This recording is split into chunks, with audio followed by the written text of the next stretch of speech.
I'm Lindsay Smith with Real Agriculture, and I'm joined now by Ron Bonnet. He's the president of the Canadian Federation of Agriculture. And Ron, just wrapping up, of course, the annual general meeting of your organization. Catch me up on sort of how things went over the few days. I thought it was really good. I think it's one of the better conventions we've had. We started it before the actual convention, having a session in the morning on media and how do you talk to public, and then a second session on dealing with mental health issues. And I think it's one of the issues that there's an interest from right across the country on with the stress that farmers face.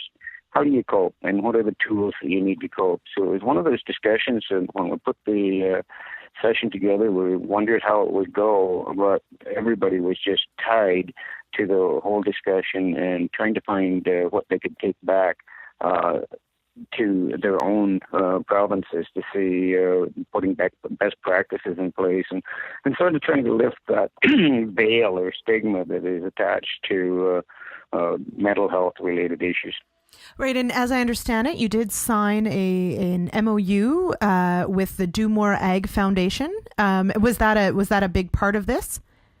That was a big part. I think Kim Keller and her group with Do More Ag, it's one of the examples where all of a sudden, mostly on social media, this whole movement took off, and it was really exciting to be able to partner with that group and sort of try and spread the word. And tied to that, our former executive director who passed away last year, Richard Wilvar, we set up a foundation fund, and we're going to present an annual award for best practices in mental health care in the agriculture community. So I think it's really an exciting move, and I think it shows that the farming community is ready to step out in front of and some of these issues that sometimes are difficult to discuss.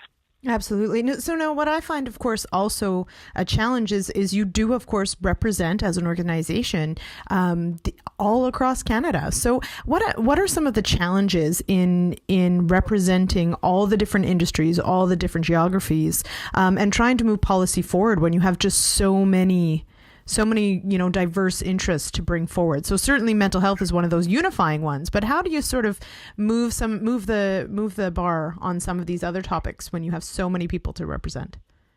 Well, that goes back to the type of structure we have set up. We have a number of provincial farm organizations and commodity organizations sitting around the table, and the goal is to try and build as much consensus as possible moving forward. Like we saw, we had a number of resolutions. I think it was about 45 resolutions that we have on a number of issues ranging from rail transport to trade and other issues where there might be differences of opinion.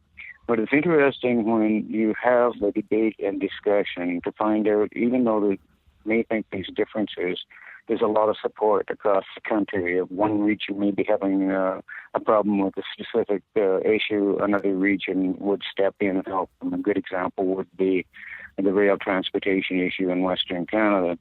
And at the same time, even on the trade issue, it's good to have some debate and discussion to see what the issues are facing, not only supply managed commodities, but also the export commodities, and see if there's some common ground that can be developed moving ahead with some of those key issues and developing common policy. Because frankly, just to go to government with a number of different people asking for a number of different things, likely you're not going to move ahead.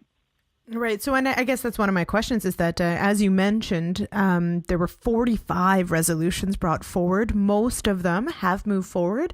How does CFA sort of divide and conquer? How do you figure out what you sort of, run with first? Walk me through that process. Well, it's a combination of things. Number one is how urgent is the resolution? Then looking at, does the resolution line up with some existing policy? And then is there the political will to follow ahead at this time? And what the board will do in our April meeting, we'll sit down and we'll go through, and the resolutions will be sort of grouped into thematic areas, and we'll see if we can move forward. We may need more information. If that's the case, we'll develop a subcommittee to make recommendations to the board. And then at the end of the day, we make a decision, okay, which resolution or groups of resolutions do we move forward with first. I think sometimes we try and ensure that we don't get so targeted and specific that we're just dealing with one part of an issue. Sometimes you'll see several resolutions that come through talking about the same type of thing, and then we have to really figure out how do we pull those together and have one or two asks for government, or it might not even be an ask for government. It may be some collecting information that's needed. So it's a process of taking a look what the core issue is behind the resolutions that's been passed, and then take a look at what approach is the best approach to take in moving it forward either to committee or to government or to the general public. Now, you've mentioned, of course, that rail has been, top of mind, especially for Western farmers and for those groups. Trade is, of course, going to be and has been a huge focus.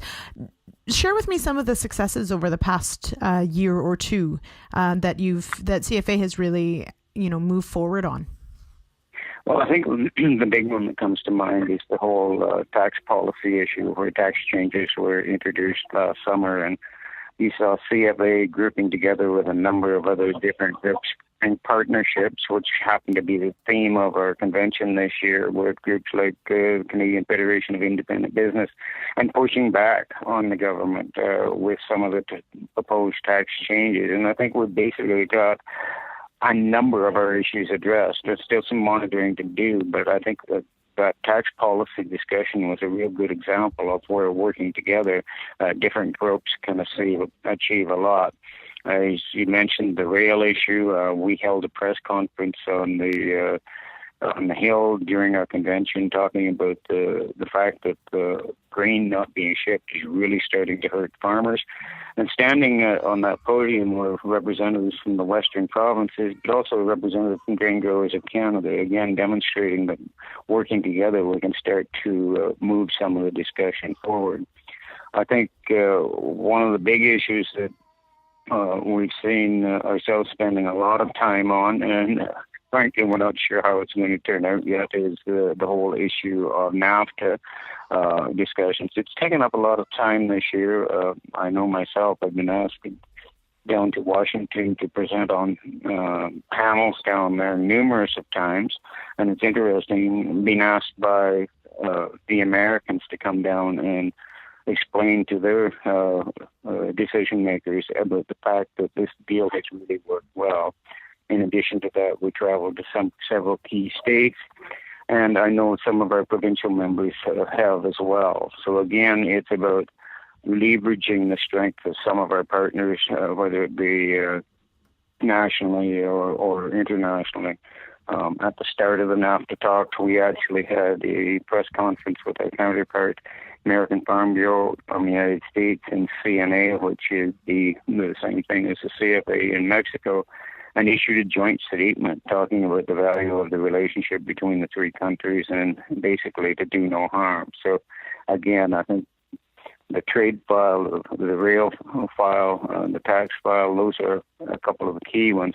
One of the ones I should also mention is the whole issue of public trust. Over the last year, CFA has taken a key role in working with others to develop a steering committee to take a look at how do we deal with emergent public trust issues. We have a public that has very little understanding of what it is agriculture does and how we do it, and one of the things we need to do going forward is stay in front of all of those issues. All right, wonderful. Okay, that is Ron Bonnet. He's the president of the Canadian Federation of Agriculture. Ron, thank you for your time today. Okay, thank you very much.